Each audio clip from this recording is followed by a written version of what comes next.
Welcome to the CrossKnowledge podcast. Here we discuss the trends, opportunities, and challenges of corporate digital learning. Let's meet today's host. Hello, everyone. Welcome to the CrossKnowledge podcast. I'm Renan, and I'll be your host today. The Human Advantage series is a new series of the CrossKnowledge podcast where we explore the pivotal role of humans in driving organizational success. The idea is to hold candid conversations with business leaders and experts who have demonstrated a deep commitment to fostering a more human workplace. Our guest today is a visionary leader who brings the human touch to manufacturing and engineering. In addition to his responsibility as a director of manufacturing for Bosch, he spearheaded the creation of an internal coaching initiative within the group.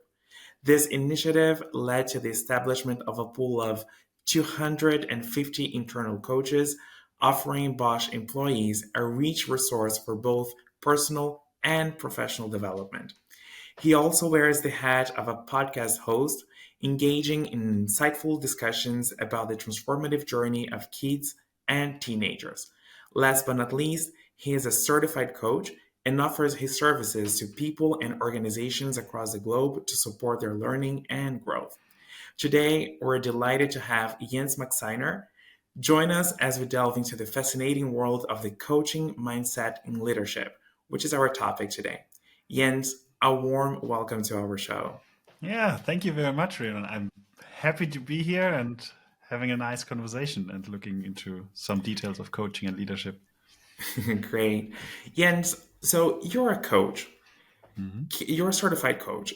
Can you share your personal journey into coaching and how did you get started and what led you to embrace coaching in your leadership style?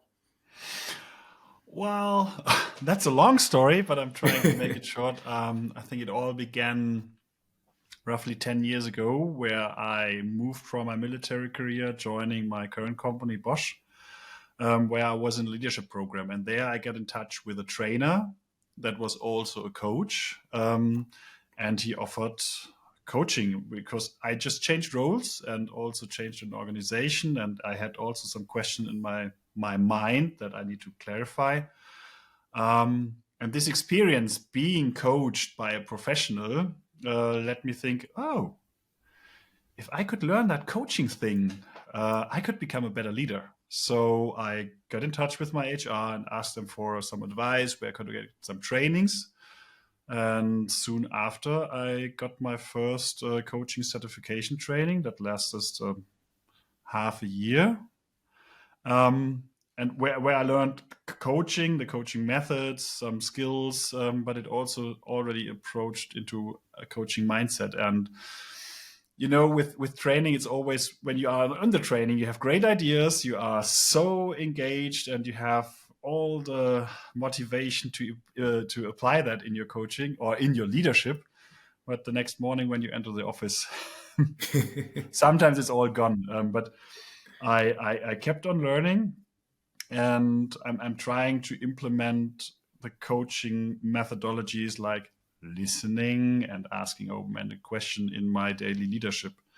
And when I was moving to China, I got a second approach in coaching training, which led me to really embrace coaching as one part of being a leader, like listening to your people. And it started with like, I need a toolbox. But during my journey towards a professional coach, I also developed that kind of a mindset where you look at your the human being in front of you like resourceful and capable of solving their problems and being successful. And there I integrated coaching more and more in my leadership style, and that also led to not only doing that as a leader, but also as an internal coach and sharing my knowledge to other leaders and also somebody who wants to become a coach. That was like a brief story, and this developed further into like initiating a coaching movement, I would say. And since then, coaching is one, well, I would say a significant part of leadership. That's a great story, and you touched on something that listening is a skill that you really embraced, that you really use in your role as a leader. Mhm. Can you explain a little bit more? How has your experience with coaching influenced your leadership role? Mhm. Um, how to put that? I think every one of us knows that situation where you are in a meeting or in a discussion and you're interrupting each other because as a manager, you are trained to provide solution, solution, solution. So whenever you're listening to somebody, you're only looking for, okay, when I could step in and provide my solution, which might not be the best solution for the team or for the person. And while I was in that coaching training and developed more the capabilities of the coach, I learned it's so much more powerful and there's so much into what your counterpart says um, than your own ideas. But you have to accept that other ideas are better than yours as a leader. That's also one thing. And therefore listening or truly listening and not listening for when can I step in and answering or providing a solution, really listening to understand the other person's point of view or the real underlying issues. I think that helped me also as a leader because one effect is you're going really to the deep things and you try to dig deep and bring up a solution, but also you get so much more out of your counterpart, of your associates, because they have ideas. They just want to be heard. And then once the idea is up, then you can shift from listening to, oh, how can we integrate that? And that's a great idea. And how do we move forward with that? And since it's their idea, which usually is the best because they are experts in their field, listening, I think it's one of the core skills. One thing is, why do we have two ears and just one mouth? Because we should listen more than we talk, for example. This is sometimes that reminds me always, keep calm, just listen and just listen for what they say and not what you want to reply. Yeah, and also the effect on engagement Yeah. is also pretty high because actually, if you see someone, if someone is seeing that their idea is moving forward, that they are having the support they need to implement their idea, I mean, engagement just skyrockets. Is Yep. it's a really way for to engage people and keep teams engaged. Yeah, that's for sure. And I think once I started with that, also my associates or my team members were surprised because it's a behavior shift from my side and they are not used to being listened to. And then this is also key of how to build trust and how to build engagement if you're truly listening. And that's a very powerful thing, just to, because you're providing time, you're Exactly. really engaging, you're interesting in their thoughts and how they feel, what they think. And sometimes let's now move to my experience as a coach. After some coaching sessions, the feedback is like, well, that was the first time that someone listened to me for more than 5 minutes, just for half an Yeah. hour or something. And this is also powerful. I think that's one big thing. It's really truly listening for what there is. Yeah, that's a really shift in Yeah. organizations that we should be uh, doing today. Can you elaborate a little bit more on the value of leaders having a coaching mindset and skill set? Well, one thing is you enlarge your tool. Yeah, technically spoken, you enlarge your toolbox. It's one thing that you have more tools on hand to cover or to deal with any situation. That's, I think, also my first intention. I want to have tools because I'm technical. Tools are for solving things. Um, but sooner or later, you also develop what I call that coaching mindset, as I mentioned. So my counterpart are resourceful, and I'm listening, and I'm asking open questions and trying to broaden up the field until there is a solution. Then you narrow it down. And I think with that, the leader who is embracing coaching and one part of their I would even say being as a leader would lead to more engagement of your team, finding better solution because you're listening to the experts, and that would and yeah, it's more like really engagement is one key thing, which is also, yeah, if you listen to the media, engagement factors, what they build up are kind of downfalling. Yeah. And what I see and what feedback what I get is that, it's a good environment working with you, and it's so, yeah, they are. I think engagement is one of the key factors. And how to measure engagement? There is no really KPI like you track fulfillment of whatsoever measurable things, but you can see that in their eyes, in their smile, in if they want to walk the extra mile for the team and with the team. But yeah, that's basically it. I have no other words for that at the moment. No, that's really, really great. You mentioned that, like in a previous conversation that we had, that strictly speaking, a leader cannot be the Yeah. coach of their people. Mhm. Could you explain why? Well, because I'm quite specific in what is a coach and what is a leader and what are the differences. A coach is there for their counterpart, 100%. So the coachee or the coaching counterpart is coming with a topic and with their goals and targets, what they want to achieve, and the coach is supporting them towards their goal.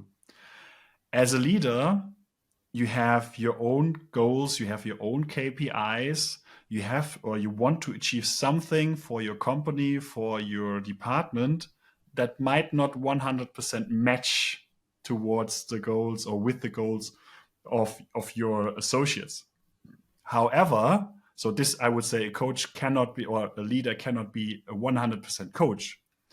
However, a leader can embrace and integrate a coaching mindset and coaching methodology to make their teams better, their people better. So that's why I would say a leader cannot be a coach to their people Yeah. because of that conflict of goals and targets, of personal goals and company targets. But having a coaching mindset and using skills that you have learned in coaching is a very powerful thing as a leader, and it helps them also to achieve the targets. Yeah, I couldn't agree more. Yeah. Yeah, so just building on this belief in the value of a coaching mindset, how can companies foster this approach across different levels of the organization? And then here I'm speaking about middle managers and upper managers and pretty much all levels of leadership within the organization. Well, first of all, there are many ideas in my mind, and some we also implemented in our organization. One thing is providing coaching to their people, whether it's external or internal, is yeah, it doesn't matter, because that's also my personal story. Once you get in touch with coaching and you experience the power of coaching by yourself, you are more open to also having your people coached or learning more about coaching and leadership style. So one thing would be offering coaching as and promoting this offering as one additional service to, and whether it's middle managers or lower or higher managers, best case is to all the people in the organization. That's one thing. And once you have that small group of the ones who have the experience and see the power, what is possible, I think it could spread or it could be like a snowball, because these managers will then more learning about coaching, maybe become also a certified coach or whatsoever. And role modeling that coaching mindset is attracting then more people to learn more about coaching. So that could be one thing. And also then once the interest is there, offering also either internal or external training. It doesn't need to be a coaching or professional coach certification program, but like small trainings for leadership skills reflecting on or coaching skills in leadership. And it doesn't take much practicing really to listen. shut your mouth and listen. And having this experience, how powerful is listening, or trying to shift from, well, usually managers tend to ask, once they have their solution in mind, tend to ask close question to narrow it down. But then you lose the opportunity when you're asking open question to really figure out. And those things, I would say, providing experiences being coached and then adding on specific training in terms of coaching what can be applicable for leaders. That would be the two main things how to implement. And then you have role models that really stand for a coaching style leadership. Not necessarily that you always have to be a coaching style leader. Sometimes it's the right thing to be very directive. If the house is on fire, you don't ask open-ended question. Then you have to just react and say, the house is on fire, you out to the meeting point, to the next, and we go through the building and check that everybody's out, and then we meet outside. There's no need for coaching in this situation. And there are other situations where it's unclear, you have a mass of potential solutions where you have to figure out what is the best thing. Then you can use the potential of your people by applying coaching style leadership. Yeah, and it's interesting because it makes me think about how important the human element Of course, is in those situations. Because actually, for example, you just mentioned the role of a coach, but I also think about the role of a facilitator, for example, when in helping other leaders and managers to deal with those situations on a day-to-day with their teams, how to keep their teams engaged, how to build a cohesive team, and how to really lead from the middle, pretty much like from the middle, and really make sure that and I just think about like how important the human element in training those leaders is nowadays to teach this kind of skills. Yeah, and if you just listen what you just said, how broad the range of what a leader should be capable of. Exactly. That's the challenge, and not True. everybody can fulfill every role that you just mentioned specifically. Some are having their strong point in this way or that way, and now referring back, putting more of these roles and responsibilities also sometimes to the team to also take off some of these leadership functions that you mentioned. It requires trust. It requires that you know your people, and sometimes you have to let go and trust the process. And this is also one thing I've learned on my journey towards a coach: trust the process and trust that your counterparts are capable. Yeah, That's one thing that came into my mind. Yeah, that's really great.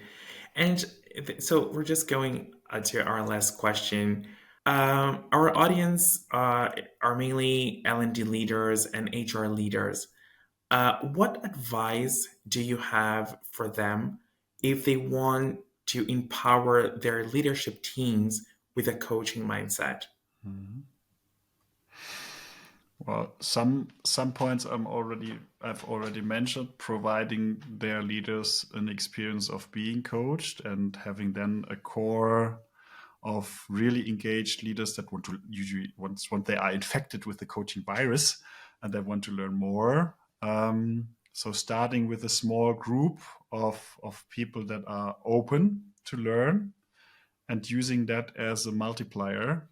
I think that's one thing. And if I look back at how we implemented a coaching culture in China, for example, where we also started a coaching movement, and then that went through for the whole Bosch group. We also started with middle and top managers, and the L&D department offered them the first two groups. They offered them for free, attract people. And out of this roughly 30 people, there were 10 who said, "Oh, that's a great experience. I want to have that for me and my leadership team."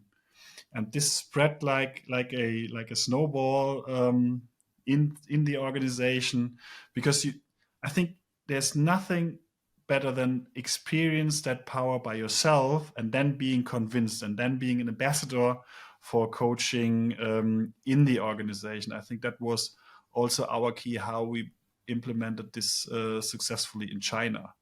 And the other thing is just trying to, I think you can offer also on a smaller scale, not offering like a big coaching program. You can just say, I have some learning nugget about listening and experiencing how it is to listen, or let's experience how it is to just change the way you ask questions. So I think it's a combination. For me, the key is find people who are really curious about that and can act as a multiplier and a coaching ambassador or coaching style leader ambassador.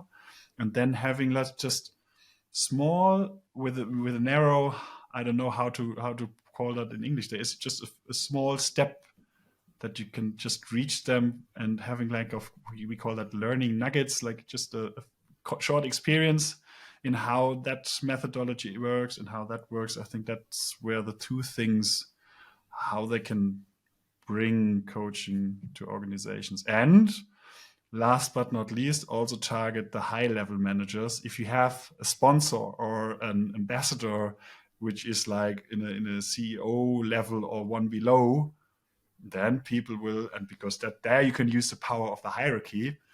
If one of the big bosses also say, hey, I have a coach, I have experience coaching, and I'm trying to implement coaching in my leadership style, some people will just follow because their boss is doing this. And once we have opened up that opportunity and they experience by themselves, then you have it. That would be my thing, not advice, but just some ideas and some experience we had in China, but also in Germany. That's really perfect. Jens, thank you so much for sharing these insights with us. And it's been a great pleasure talking to you about your experience as a coach and also about the coaching mindset in leadership. Thank you very much, Rena. Coaching and coaching style leadership is one of my passions, my many, many passions. And I think we could have talked for hours about that topic. And thank you for having me here and providing me the opportunity to share some of my experiences and some of my passion. Thank you, Rena. Thank you.